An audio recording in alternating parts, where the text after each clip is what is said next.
Greetings world, and welcome again to another edition of the Anonymous Top 10 Countdown. The attacks on September 11, 2001 will go down in history as one of the most significant events of our time. It has since incited mass fear, cost millions of lives, and sparked fierce debate as millions of people across the nation, and in fact the world, do not believe the official version of events. Here is our list of the top 10 9/11 facts. Number 10, the US government does not know, nor care who funded 9/11. Page 172 of the 9/11 Commission report states, the US government has not been able to determine the origin of the money used for the 9/11 attacks. Ultimately the question is of little practical significance. Considering the attacks on September 11 cost thousands of American lives, as well as millions more overseas, one would think information such as this would be relevant. The US has since been systematically destroying the Middle East in the war against terror while apparently having no idea who is supporting the terrorists. Number 9, the 9/11 Commission's meager investigation funding. According to the National Commission on Terrorist Attacks upon the United States, $15 million in total was allotted to the 9/11 Commission for the investigation into the September 11 attacks. The original amount given to the Commission was only $3 million, and even after requests for additional funding, the Bush administration attempted to ignore the requests.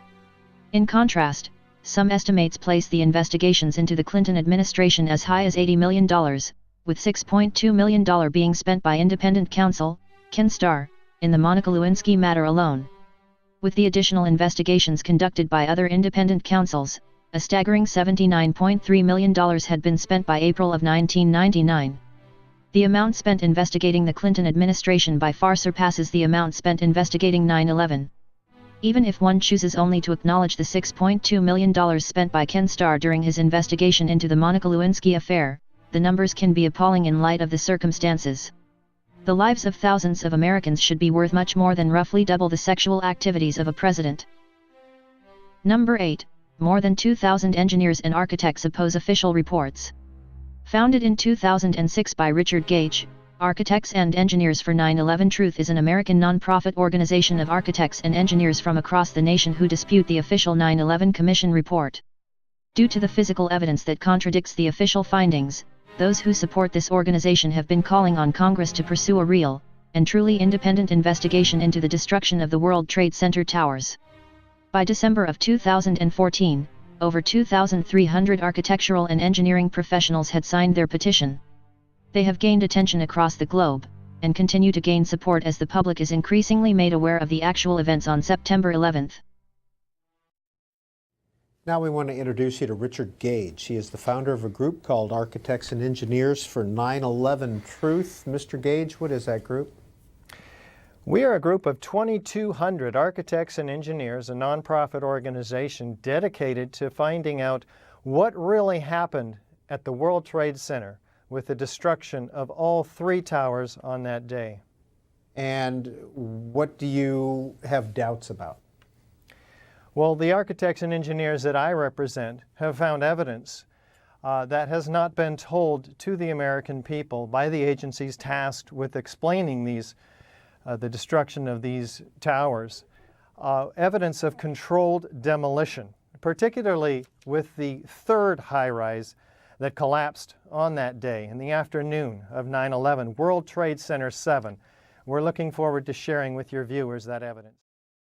Number 7, the NORAD terror drills.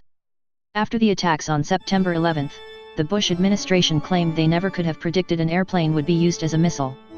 This general statement was repeated multiple times in the media. I don't think anybody could have predicted that these people would take an airplane and slam it into the World Trade Center, take another one and slam it into the Pentagon, that they would try to use an airplane as a missile, a hijacked airplane. It was later found that in the 2 years before the attacks on September 11, the North American Aerospace Defense Command, or NORAD, had been conducting exercises involving hijacked airliners used as weapons. One of the exercise targets was the World Trade Center, and within the 5 months before the attacks on September 11 of 2001, Air Force officials wanted a war game involving a terrorist group hijacking a commercial airline, and flying it into the Pentagon. This information was obtained by the non-profit group, Project for Government Oversight. We're going to take a closer look tonight at another example of where, despite the conventional wisdom, there were people in the United States who actually were preparing to defend against the kind of attacks which occurred here on 9/11. The North American Aerospace Defense Command, NORAD for short, has been defending the skies over the U.S. and Canada for almost 50 years, 46 to be precise. USA Today reports that in the 2 years before the attacks on September the 11th, NORAD conducted exercises using hijacked airliners as weapons. And one target was the World Trade Center. Here's ABC's Brian Ross. Number 6. The presence of molten metal at Ground Zero. In May of 2002, FEMA documented the presence of melted and partially evaporated steel in Appendix C of their report. NIST, on the other hand, excluded this information from their official findings. There are numerous eyewitnesses, however, that corroborate the presence of molten steel at the World Trade Center towers, including New York City firefighters. In its report on World Trade Center 7, which came out in May of 2002, FEMA documents in Appendix C steel that has been melted and even partially evaporated, resembling Swiss cheese. What are we to make of this?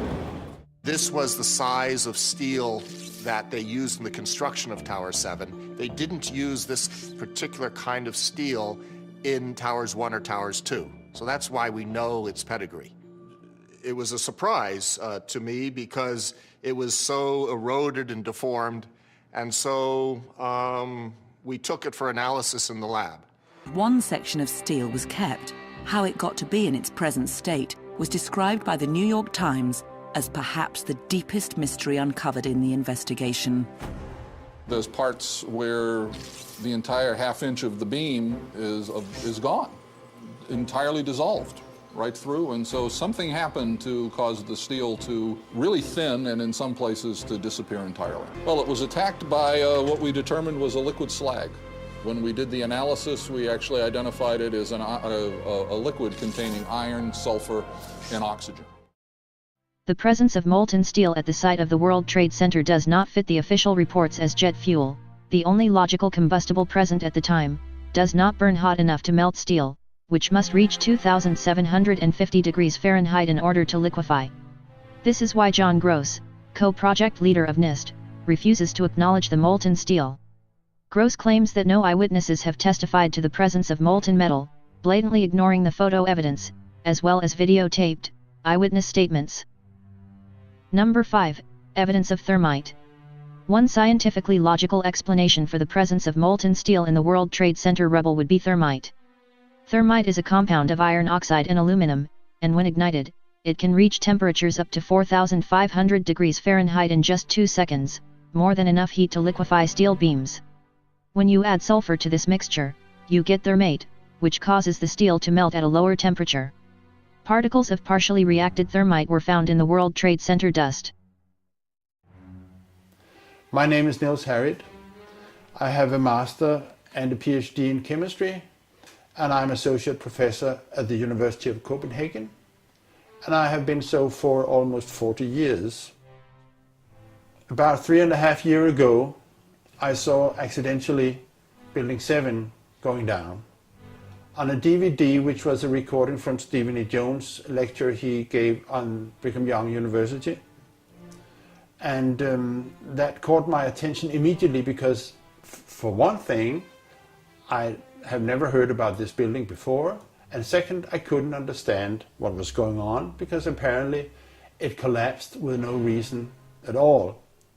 So that, as a scientist, I'm trained to trying to understand what's going on around me, and I couldn't understand.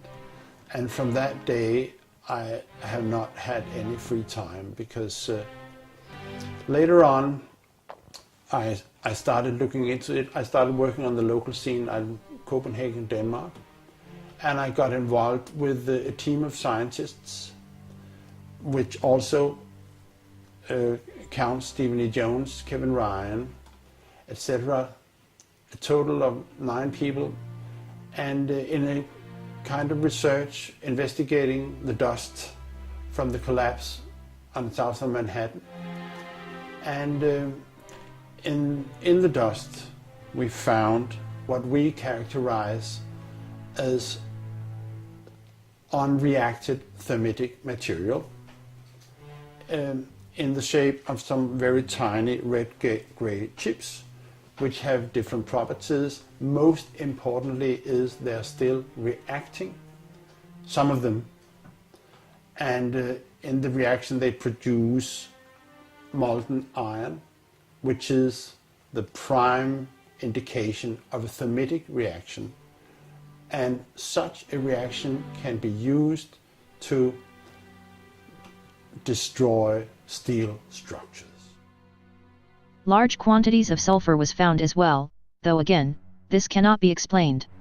The government's theory is that calcium sulfate from gypsum boards provided the source of sulfur. However, according to many chemical engineers, this is not possible. Calcium sulfate cannot undergo any sort of chemical reaction that produces the element sulfur. The use of thermite in the destruction of the World Trade Towers would explain the presence of molten metal, as well as the dust samples and sulfur deposits. It would also explain why it took firefighters months to extinguish the fires that were still burning under debris where it was completely deprived of air. Number 4. The explosions. Nearly everyone interviewed on the morning of September 11th reported hearing bomb explosions before, during, and after both the first, and then second plane hit the World Trade Center. It was reported by many that the first bomb exploded in the basement before the first plane's collision.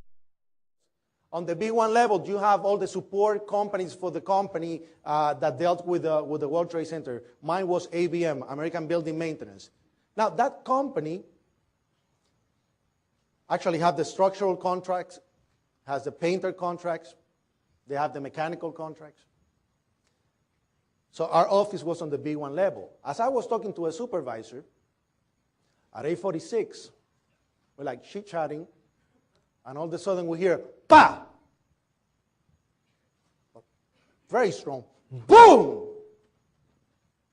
An explosion so hard that pushed us upwards. Upwards. Now, 20 years in the building. Remember that. And it came from the basement, between the B2 level and the B3 level. And at that moment, I thought it was the mechanical room where they have all the pumps and the generators for the building, that maybe a generator just blew up on the basement. Now, 20 years in the building, you know something that comes from the bottom and something that comes from the top. After the first plane's collision, a series of other explosions were heard before the second plane struck. What happened? We was in an explosion. We was in the lobby and the third explosion, the whole lobby collapsed on us. What was it like? What was it like?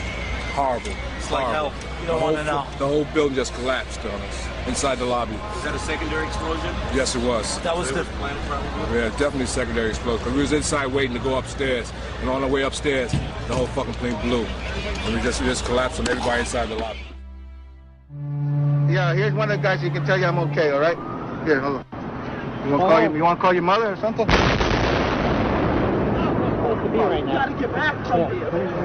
I know that. All right. Get back. All right. Don't worry about me. You need to make calls right now. All right. There's another one. Hours after the attack, many smaller explosions rumbled through downtown. Because once the tower fell, you heard boom, boom, boom, boom, boom, boom, boom. And we heard this boom, boom, boom. They were planned to take down a building. Boom, boom, boom, boom, boom, boom, boom. All the way down. So it was like boom, boom, boom, boom, boom, boom, boom, boom, boom, like that. And then it started to sound like firecrackers. Crack, crack, crack, crack, crack. And we looked up, and the second tower was coming down. There were numerous secondary explosions taking place in that building. There were continuous explosions. Number 3, World Trade Center Building 7. An alarming number of Americans are completely unaware of the collapse of a third World Trade Center building. World Trade Center 7, or the Salomon Brothers Building, was also destroyed on September 11th, though it was never struck by a plane.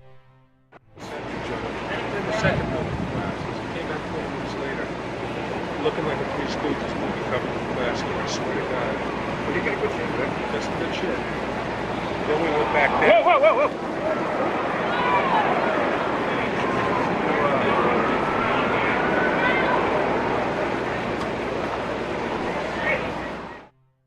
A few random and unexplained fires burned on various floors, though according to many experts, the intensity of these fires could not have caused the complete and abrupt collapse of the structure. The official story concludes that the building collapsed due to damage caused by fires from falling debris from the North Tower. However, no other building in the immediate area was damaged so extensively by falling debris that it dropped at free fall speeds. It should be noted that files relating to numerous federal investigations were destroyed with World Trade Center Building 7. This includes investigation files belonging to the Secret Service, as well as evidence in connection with the WorldCom scandal. Number 2, the BBC's World Trade Center 7 coverage. On the day of 9/11, the BBC reported on the collapse of World Trade Center Building 7, which they refer to as the Salomon Brothers Building. The only problem with this report was that the building had not yet collapsed. Standing behind the reporter, World Trade Center 7 can be seen clearly in the distance. The building didn't collapse until over 20 minutes after the BBC's report. Since then, Tony Rook of the United Kingdom has won a court battle in which he refused to pay his television license fee, claiming that to do so would be to support terrorism. Rook's argument is that the BBC's coverage of World Trade Center 7's collapse proves that they had prior knowledge of the terrorist attack, making them complicit in the act. It would seem the judge agreed with Rook's argument.